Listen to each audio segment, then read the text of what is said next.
الحمدللہ رب العالمین والصلاة والسلام علی سید المرسلین وعلی آلہ واصحابہ اجمعین۔ آج کی ہماری اس گفتگو کا موضوع ہے توحید عبادت۔ تو سب سے پہلے ہم توحید عبادت کے مفہوم کو سمجھ لیں، اور توحید عبادت کے مفہوم کو سمجھنے سے پہلے خود لفظ عبادت کے مطلب کو سمجھ لیں۔ تو عربی زبان میں عبادت کا جو لفظ ہے وہ 3 معنوں میں استعمال ہوتا ہے۔ تو عبد اور عابد یہ غلامی کے معنی میں استعمال ہوتا ہے، اور عبد کی جمع عبید آتی ہے۔ عبید اس غلام کو کہتے ہیں جو خریدا اور بیچا جائے، اور عبادت کا ایک مطلب پھر ہو جائے گا سلیوری، غلامی۔ عبادت کا دوسرا مطلب ہے اطاعت، اوبیڈینس۔ تو ظاہر ہے کہ اس میں ایک باہمی ربط بھی ہے کہ جو آدمی غلام ہوتا ہے تو وہ اس کی اطاعت کرتا ہے، اس کی پیروی کرتا ہے، فرمانبرداری کرتا ہے۔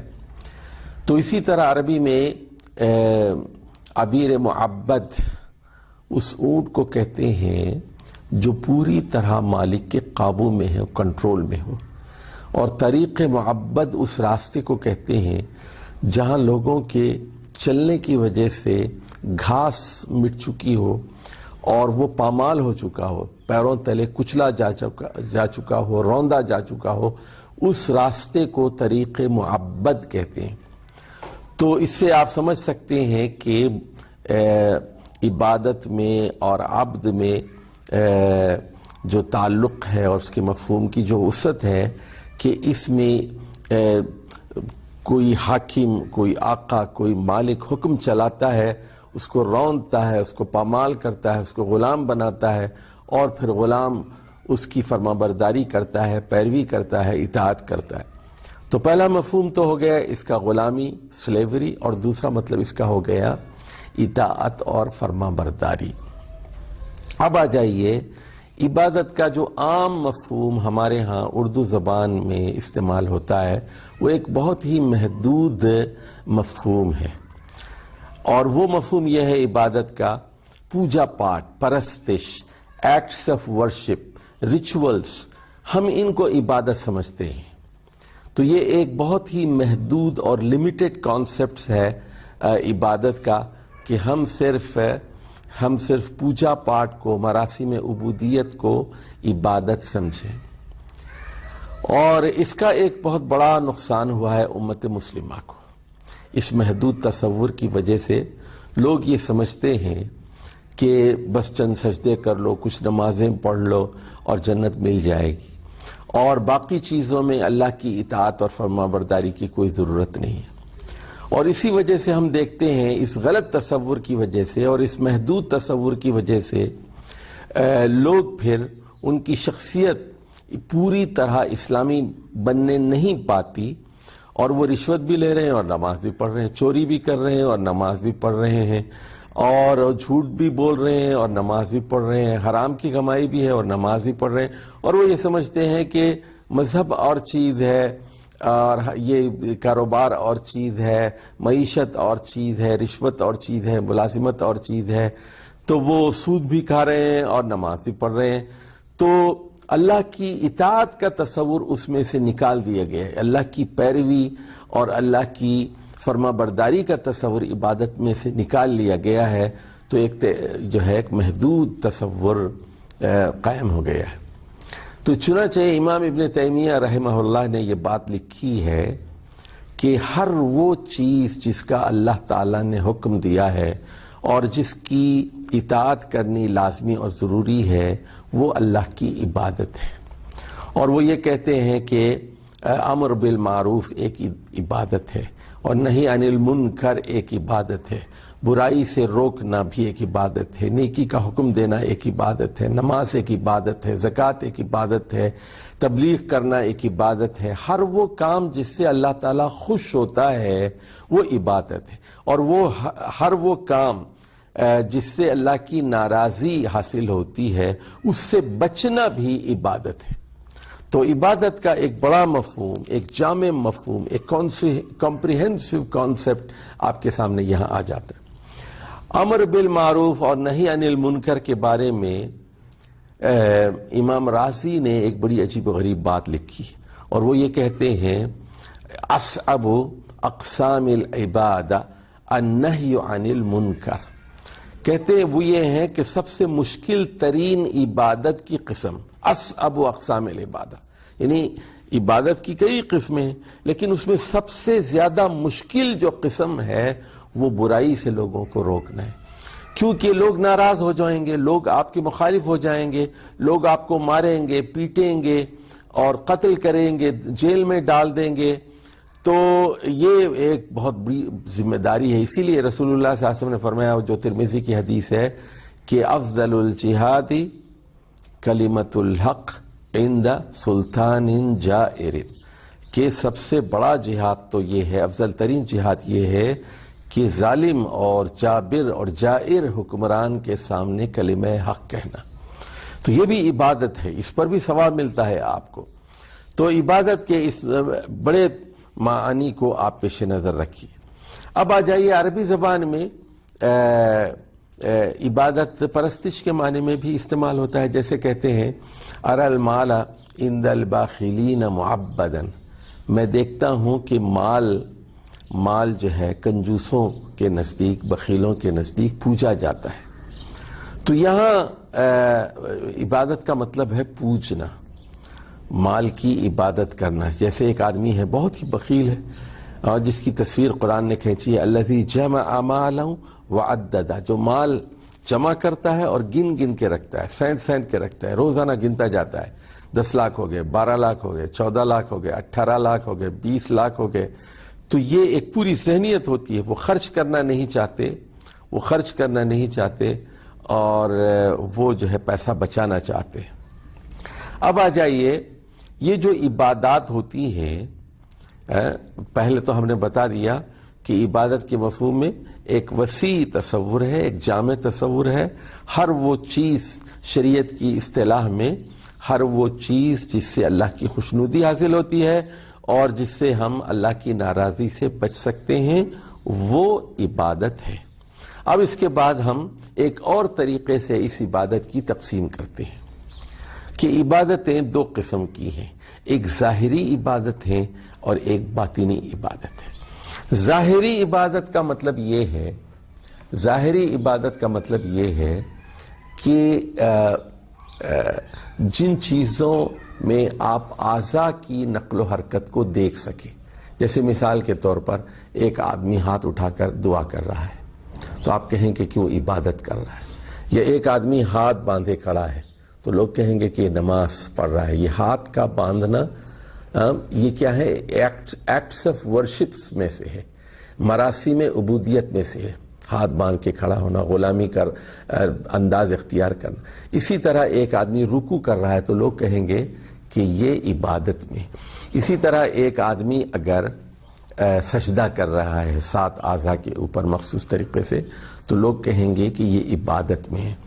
تو یہ جسمانی اعضاء کے ذریعے سے مختلف پاسچرز ہوتے ہیں، مختلف انداز ہوتے ہیں، یہ سب کیا ہیں؟ یہ عبادت کے خارجی مظاہر ہیں۔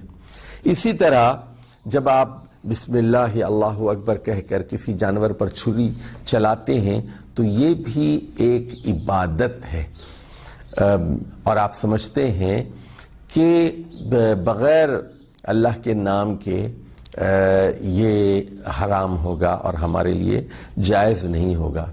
اسی طرح جب آپ کہتے ہیں اے اللہ میری مدد فرما، اے اللہ میری استعانت فرما، اعانت فرما، تو یہ استمداد اور استعانت ہے، مدد مانگنا اور عون طلب کرنا، یا فریاد کرتے ہیں، استغاثہ کرتے ہیں، یا اللہ میں بہت پریشان ہوں میری مدد فرما۔ یہ سب کیا ہیں؟ یہ عبادت ہی کی ایک قسمیں ہیں۔ اور اسی طرح جب آپ اللہ کی قسم کھاتے ہیں تو وہ بھی ایک عبادت ہے، یعنی اللہ کو گواہ بنا کر کہتے ہیں، ہاتھ اٹھاتے ہیں آپ۔ اور اب آ جائیے، کچھ عبادتیں ایسی ہوتی ہیں جو باطنی سے تعلق رکھتی ہیں اور داخلی عبادتیں ہوتی ہیں. جیسے مثال کے طور پر آپ اللہ کی خشیت اختیار کرتے ہیں، اللہ کا خوف اختیار کرتے ہیں اور اس کی تعظیم کرتے ہیں اور اللہ سے محبت کرتے ہیں. تو بے شمار آیات قرآن کے اندر ہے کہ انما یخشی اللہ من عبادہ العلماء، جو کائنات کا علم رکھنے والے لوگ ہیں وہ اللہ کی خشیت رکھتے ہیں. یخشی اللہ، وہی لوگ تو اللہ کی خشیت رکھتے ہیں. تو خشیت اور خوف ہے. جیسے اللہ نے کہا فلا تخافوہم وخافونی، کہ ان لوگوں کا خوف مت کرو، میرا خوف کرو. تو یہ خوف اور خشیت کی جو کیفیات ہیں، اسی طرح فرمایا گیا والذین آمنوا اشد حبا للہ، کہ جو لوگ اہل ایمان ہیں وہ اللہ کی محبت میں شدید ہوتے ہیں، اللہ کی محبت میں شدید ہوتے ہیں. اور یاد رکھیے کہ ہم اپنے ماں باپ سے محبت کرتے ہیں، اپنی بیوی سے محبت کرتے ہیں، اپنے شوہر سے محبت کرتے ہیں، اپنے بچوں سے محبت کرتے ہیں، بھائیوں بہنوں سے، رشتہ داروں سے محبت کرتے ہیں. لیکن دنیا کی ان ساری محبتوں سے بڑی محبت ہونی چاہیے رسول اکرم صلی اللہ علیہ وسلم سے، اور رسول اللہ صلی اللہ علیہ وسلم سے بھی زیادہ محبت ہونی چاہیے اللہ سے. اس لیے فرمایا گیا والذین آمنوا اشد حبا للہ. یہ بڑی اہم بات ہے.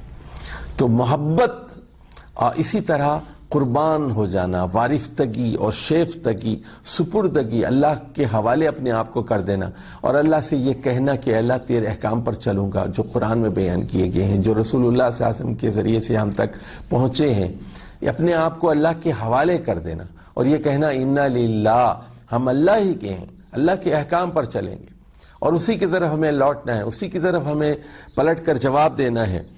تو اسی طرح امیدیں باندھی جاتی ہیں، اس کو رجا کہتے ہیں، رجا. تو رجا کا مطلب یہ ہے کہ امیدیں اللہ سے باندھی جائیں کہ وہی رحم کرے گا، وہی انصاف کرے گا اور وہی بدلہ لے گا، وہی جزا و سزا کا ذمہ دار ہے. تو امید رکھنا اللہ سے، بہتر مستقبل کی امید رکھنا. اسی طرح اللہ پر توکل کرنا، تدبیر کرنے کے بعد اس پر بھروسہ کرنا. توکل کا مطلب ہے اللہ کو وکیل بنا لینا، یعنی اپنے سارے معاملات اللہ کے حوالے کر دینا. جب آپ کسی کو وکیل بناتے ہیں تو سارا معاملہ اس کے حوالے کرتے ہیں اور وکیل آپ کی طرف سے لڑتا ہے مقدمہ اور وکیل آپ کے مفادات کا تحفظ کرتا ہے. تو وکیل کا ایک مطلب ہے حفاظت کرنے والا، کہ اب آپ نے اس پر بھروسہ کر لیا اور اس کے بعد کہتے ہیں کہ وہی اب باقی امور کو وہ سنبھالے گا. یہ ہے توکل. یعنی تدبیر کی نفی نہیں ہے اس میں، تدبیر کرنے کے بعد پھر توکل کرنا، اس پر بھروسہ کرنا اور جو بھی وہ فیصلہ کرے گا وہ ہمیں منظور ہوگا. اور اسی طرح تذلل کی ایک کیفیت، یعنی آپ نماز پڑھیں تو یہ محسوس کریں کہ میں ایک بہت ہی حقیر ہوں، فقیر ہوں، میری کوئی حیثیت نہیں ہے، ایک معمولی سی بندگی کی حیثیت رکھتا ہوں، معمولی حیثیت ہے میری. تو یہ بہت اہم بات ہے. اسی لیے علماء نے یہ بات کہی ہے کہ عبادت کے مفہوم میں دو باتوں کا ہونا بہت لازمی اور ضروری ہے. ایک اللہ سے محبت اور ایک تذلل. یعنی اگر محبت نہیں ہے، صرف خوف ہی خوف ہے، تو خوف تو آپ مثال کے طور پر شیر سے بھی ڈرتے ہیں، سانپ سے بھی ڈرتے ہیں، مچھروں سے ڈرتے ہیں، بہت ساری چیزوں سے ڈرتے ہیں، کافروں سے ڈرتے ہیں. تو یہ خوف اللہ کا، اگر اس کے ساتھ محبت شامل حال نہ ہو تو پھر وہ اللہ کی عبادت میں شمار ایسا خوف، ایسی خشیت نہیں ہوگی. تو دوسری چیز یہ کہ اپنے آپ کو ذلیل سمجھنا، حقیر سمجھنا، اپنے آپ کو ایک معمولی چیز سمجھنا، یہ بہت ضروری ہے. تو محبت اور ذلت اور تذلل کے جذبات کے ساتھ اللہ کے سامنے سر تسلیم خم کر دینا، اس کا نام ہے عبادت. اور اسی طرح یعنی اللہ کی پناہ میں آ جانا اور یعنی اللہ سے پناہ طلب کرنا، شیطان کی پناہ اور جنات کی پناہ، انسانوں کے شر سے پناہ، جنات کے شر سے پناہ. اور اسی طرح رات کے شر سے بچنے کے لیے، حاسد کے شر سے بچنے کی، وَمِن شَرِّ حَاسِدٍ إِذَا حَسَدَ، اللہ کی پناہ آپ حاصل کرتے ہیں۔ تو یہ سب کیا ہے؟ اے اللہ ہماری مدد فرما اور ہمیں پروٹیکشن دے، تحفظ عطا فرما، اور اللہ کی آپ پناہ میں آ جاتے ہیں، اس کے دائرے میں آ جاتے ہیں۔ تو یہ سب کیا ہیں؟ یہ عبادت کی ہی کیفیات ہیں۔ یہ اب آ جائیے، توحید عبادت کا مفہوم یہ ہے کہ صرف اور صرف اللہ ہی کی عبادت کی جائے اور اس کی عبادت میں کسی کو شریک نہ کیا جائے۔ تو جیسے وہاں کہا گیا کہ وَلَا يُشْرِكْ فِي عِبَادَةِ رَبِّهِ أَحَدًا، سورہ کہف کی آخری آیت میں یہ بات کہی گئی کہ اللہ کی عبادت میں کسی کو شریک نہ کیا جائے۔ اور سورہ بقرہ کی آیت نمبر 21 میں کہا گیا، ساری دنیا کے انسانوں سے خطاب کر کے، یا ایھا الناس اعبدوا ربکم الذی خلقکم، اے ساری دنیا کے انسانوں اس اللہ کی عبادت کرو جو تمہارا رب ہے اور جس نے تمہیں پیدا کیا۔ اب اس آیت پر ذرا غور فرمائیے۔ پہلی چیز تو یہ ہے یا ایھا الناس کہا گیا۔ الحمدللہ رب العالمین والصلاة والسلام علی سید المرسلین وعلی آلہ واصحابہ اجمعین۔ آج کی ہماری اس گفتگو کا موضوع ہے توحید عبادت۔ تو سب سے پہلے ہم توحید عبادت کے مفہوم کو سمجھ لیں، اور توحید عبادت کے مفہوم کو سمجھنے سے پہلے خود لفظ عبادت کے مطلب کو سمجھ لیں۔ تو عربی زبان میں عبادت کا جو لفظ ہے وہ 3 معنوں میں استعمال ہوتا ہے۔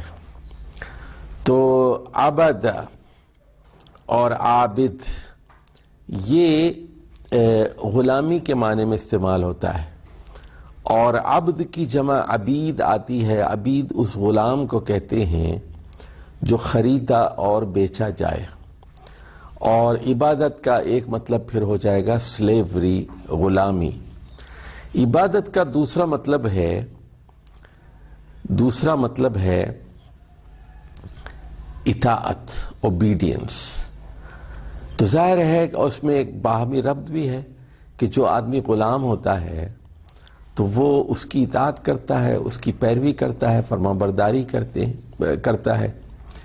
تو اسی طرح عربی میں عبیر معبد اس اونٹ کو کہتے ہیں جو پوری طرح مالک کے قابو میں ہے، کنٹرول میں ہو، اور طریق معبد اس راستے کو کہتے ہیں جہاں لوگوں کے چلنے کی وجہ سے گھاس مٹ چکی ہو اور وہ پامال ہو چکا ہو، پیروں تلے کچلا جا چکا ہو، روندا جا چکا ہو، اس راستے کو طریق معبد کہتے ہیں۔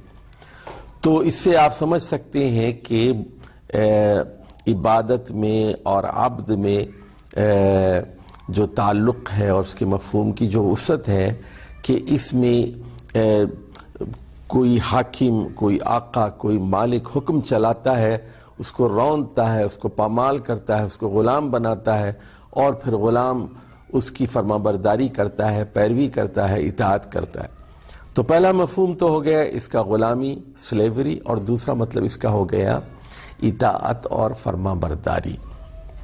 اب آ جائیے، عبادت کا جو عام مفہوم ہمارے ہاں اردو زبان میں استعمال ہوتا ہے وہ ایک بہت ہی محدود مفہوم ہے، اور وہ مفہوم یہ ہے عبادت کا پوجا پاٹ، پرستش، ایکٹس آف ورشپ، ریچولز، ہم ان کو عبادت سمجھتے ہیں۔ تو یہ ایک بہت ہی محدود اور لمیٹڈ کانسیپٹ ہے عبادت کا کہ ہم صرف پوجا پاٹ کو، مراسم عبودیت کو عبادت سمجھیں۔ اور اس کا ایک بہت بڑا نقصان ہوا ہے امت مسلمہ کو۔ اس محدود تصور کی وجہ سے لوگ یہ سمجھتے ہیں کہ بس چند سجدے کر لو، کچھ نمازیں پڑھ لو اور جنت مل جائے گی، اور باقی چیزوں میں اللہ کی اطاعت اور فرما برداری کی کوئی ضرورت نہیں ہے۔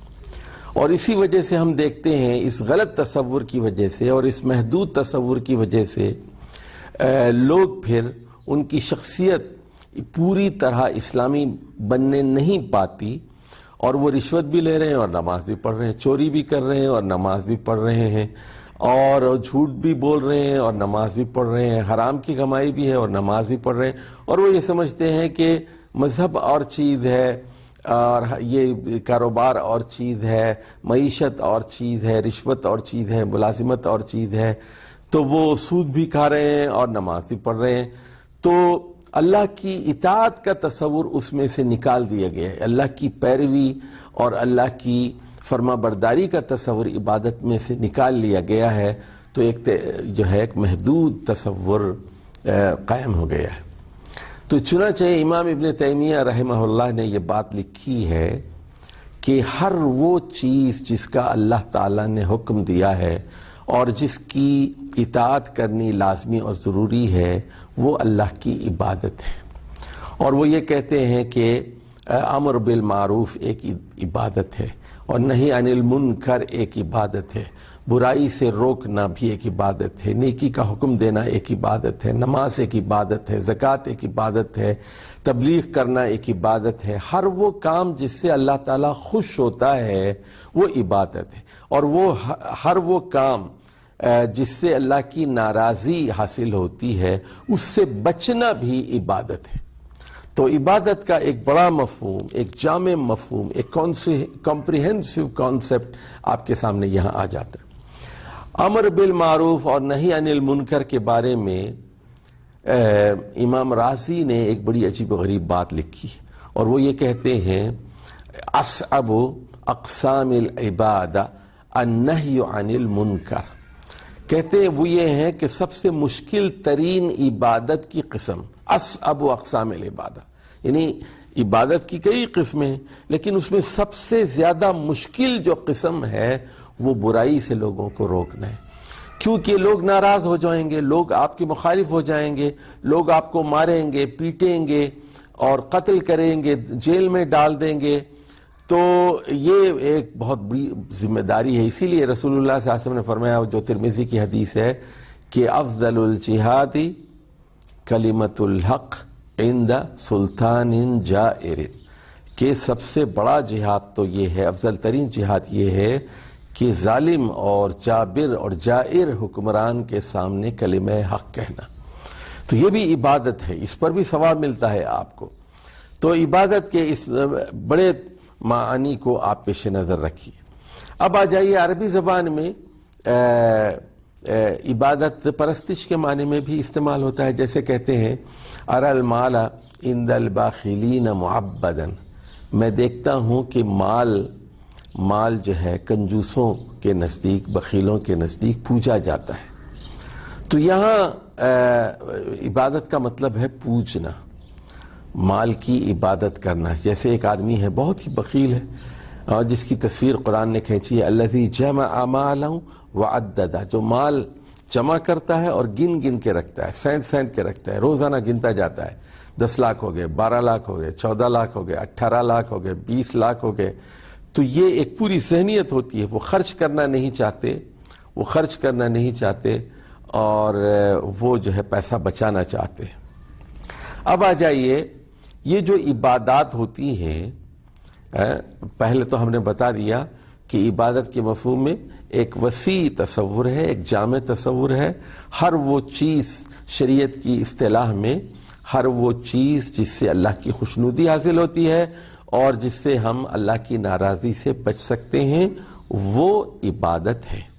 اب اس کے بعد ہم ایک اور طریقے سے اس عبادت کی تقسیم کرتے ہیں کہ عبادتیں 2 قسم کی ہیں، ایک ظاہری عبادت ہے اور ایک باطنی عبادت ہے۔ ظاہری عبادت کا مطلب یہ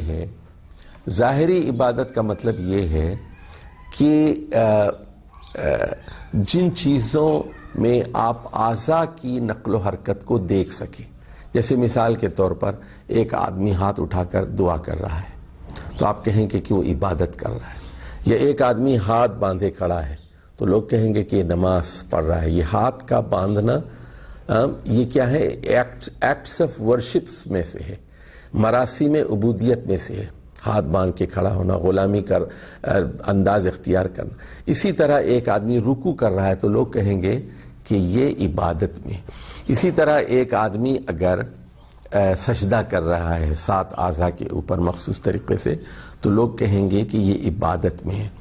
تو یہ جسمانی اعضاء کے ذریعے سے مختلف پوسچرز ہوتے ہیں، مختلف انداز ہوتے ہیں، یہ سب کیا ہیں؟ یہ عبادت کے خارجی مظاہر ہیں۔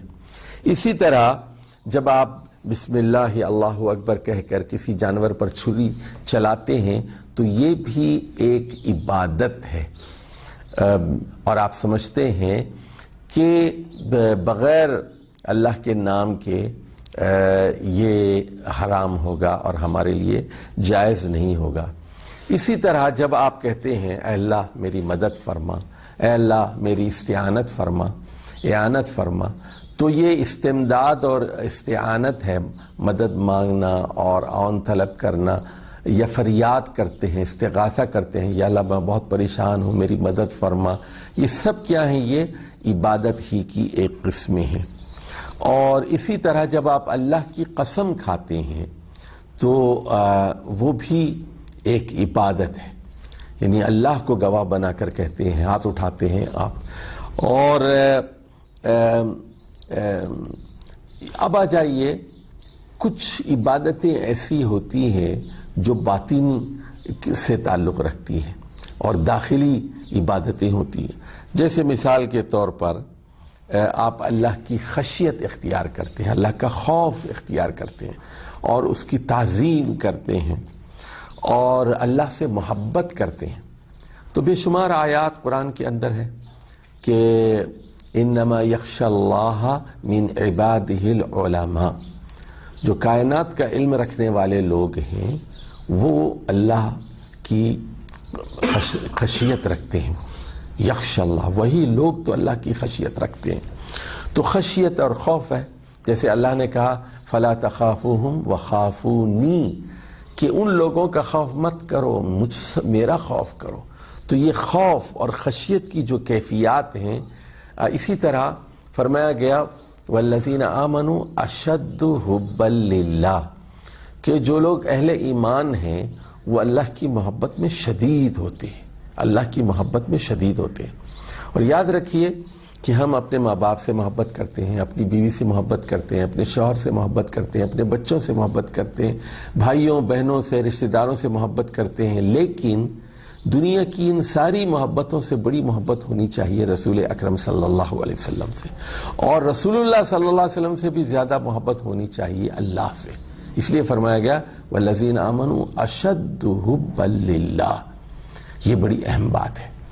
تو محبت، اسی طرح قربان ہو جانا، وارفتگی اور شیفتگی، سپردگی، اللہ کے حوالے اپنے آپ کو کر دینا، اور اللہ سے یہ کہنا کہ اللہ تیرے احکام پر چلوں گا جو قرآن میں بیان کیے گئے ہیں، جو رسول اللہ صلی اللہ علیہ وسلم کے ذریعے سے ہم تک پہنچے ہیں، اپنے آپ کو اللہ کے حوالے کر دینا اور یہ کہنا انا للہ، ہم اللہ ہی کے ہیں، اللہ کے احکام پر چلیں گے اور اسی کی طرف ہمیں لوٹنا ہے، اسی کی طرف ہمیں پلٹ کر جواب دینا ہے۔ تو اسی طرح امیدیں باندھی جاتی ہیں، اس کو رجا کہتے ہیں، رجا۔ تو رجا کا مطلب یہ ہے کہ امیدیں اللہ سے باندھی جائیں کہ وہی رحم کرے گا، وہی انصاف کرے گا اور وہی بدلہ لے گا، وہی جزا و سزا کا ذمہ دار ہے۔ تو امید رکھنا اللہ سے، بہتر مستقبل کی امید رکھنا۔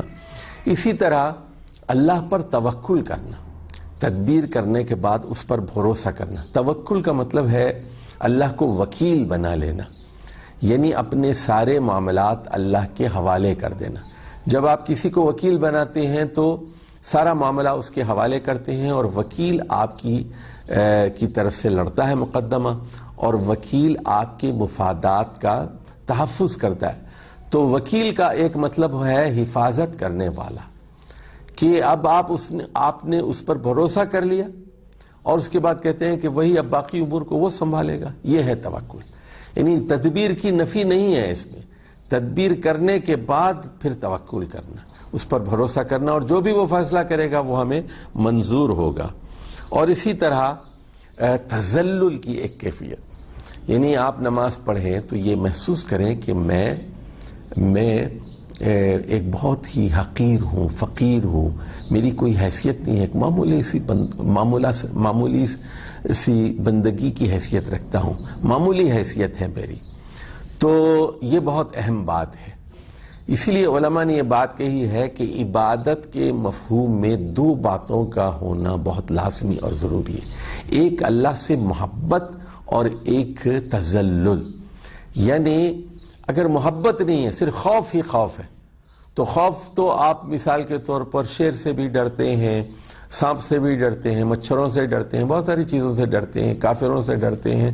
تو یہ خوف اللہ کا اگر اس کے ساتھ محبت شامل حال نہ ہو تو پھر وہ اللہ کی عبادت میں شمار ایسا خوف، ایسی خشیت نہیں ہوگی.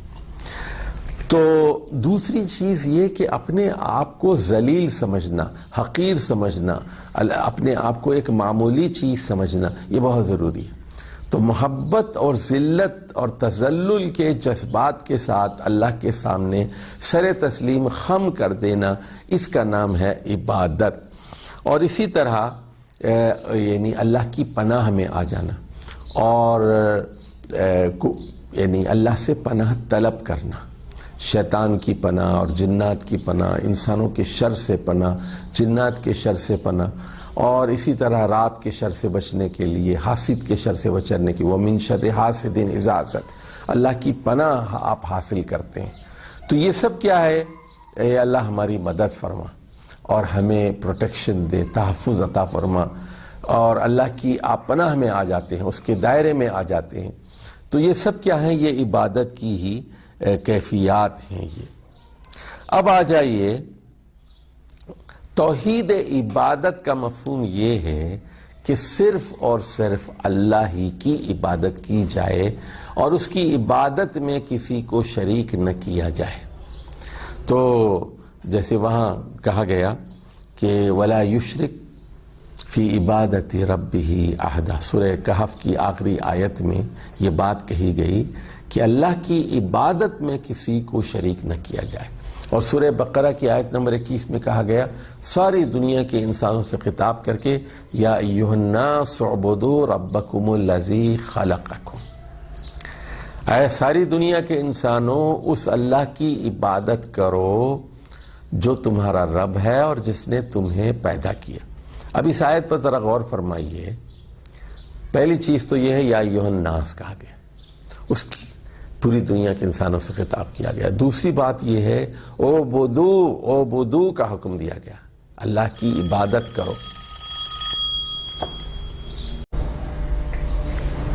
اسی ساتھ بعض لوگ یہ سوال کرتے ہیں کہ جو اشعار میں ہم نبی صلی اللہ علیہ وسلم کا نام لے کر پکار رہے ہوتے ہیں اور وہ ہم اندر سے یہ عقیدہ نہیں رکھتے کہ یہ جو ہے وہ ہم نبی صلی اللہ علیہ وسلم سے مخاطب ہیں، بلکہ یہ صرف اشعار میں الفاظ ہوتے ہیں، ایک خیالی انداز میں ہم ان سے مخاطب ہوتے ہیں. جیسے کہ کچھ اشعار پچھلے اگر دیکھے جائیں تو اس میں بات آتی ہے کہ اے خاصہ خاصان رسول وقت دعا ہے، امت پہ تیری آگے عجب وقت پڑا ہے. اس میں یعنی مخاطب کر کے ان کو ایک بتایا جا رہا ہوتا ہے امت کا حال. لیکن کیا وہ اگر ایک بندہ اندر سے یہ عقیدہ رکھتا ہے کہ میں نبی صلی اللہ علیہ وسلم کو حاضر نہیں جانتا، میں صرف ایک اشعار کے انداز میں صرف یہ دیکھ رہا ہوں، تو کیا یہ جائز ہوگا؟ دیکھیے مولانا الطاف حسین حالی کی یہ نعت ہے، اے خاص خاصان رسول وقت دعا ہے، امت پہ تیری آ کے عجب وقت پڑا ہے. تو الطاف حسین حالی تو اچھے خاصے معاہد آدمی تھے. ہم ان کے بارے میں یہ حسن ظن تو نہیں رکھتے کہ وہ بدعقیدہ آدمی تھے، کیونکہ مسدس میں جو بہت سارے اشعار ہیں اس سے ان کی توحید واضح ہوتی ہے. لیکن بہرحال یہ شعر خطرے سے خالی نہیں. یہ بات تو صحیح ہے کہ ادب میں، شاعری میں بعض اوقات خطاب مردہ چیزوں سے بھی کیا جاتا ہے. کبھی دریا سے گفتگو کی جاتی ہے، کبھی ہوا سے بات چیت کی جاتی ہے، کبھی چاند سے باتیں ہوتی ہیں، کبھی تاروں سے باتیں، چاندنی راتیں تاروں سے کریں باتیں، یا پھر اے آب رود گنگا وہ دن ہے یاد تجھ کو، یا اے غم دل کیا کروں، اے وحشت دل کیا کروں. تو اس میں غیر اللہ سے بھی خطاب کیا جاتا ہے. کبھی کہتے ہیں بتاؤ مجھے وطن کی سڑکوں بتاؤ، وطن کے درختوں بتاؤ، تو درختوں سے خطاب ہوتا ہے ادب کے اندر. تو وہاں یہ عقیدہ نہیں ہوتا، ادب میں یہ چیز جائز ہوتی ہے. لیکن رسول اللہ صلی اللہ علیہ وسلم سے واضح طور پر یہ کہنا کہ امت پہ جو ہے برا وقت آ گیا ہے اور وقت دعا ہے، تو اے خاصان رسول کیوں کہا جا رہا ہے؟ تو میں تو اس کو مناسب نہیں سمجھتا. یعنی ہلکے سے ہلکے انداز میں اس طرح کے طرز کو میں مناسب نہیں سمجھتا اس کو، اگرچہ کہ انہوں نے اچھی نیت سے یہ بات کہی ہوگی. ہوتا یہ ہے کہ عام لوگوں کو کیا پتہ چلتا ہے کہ یہ شعر کس کا ہے اور اس کا کیا عقیدہ تھا. وہ تو شعر سنتے ہیں، شعر جلد سریع الحفظ ہوتا ہے، جلدی یاد ہو جاتا ہے اور ایک زبان سے دوسری زبان پہ چلا جاتا ہے، لوگ یاد کر لیتے ہیں اس کو، اور اس طرح شرک کے دروازے کھل جاتے ہیں، شرک پھیلتا جاتا ہے. تو رسول اللہ صلی اللہ علیہ وسلم ہو یا کوئی اور عظیم ہستی ہو، اس سے اس طرح کا خطاب کرنا اور اس سے اپنی پریشانیاں سامنے رکھنا، میں اس کو صحیح نہیں سمجھتا. اس سے بچنا چاہیے، اسی میں ہماری بہتری ہے. اللہ اعلم بالصواب.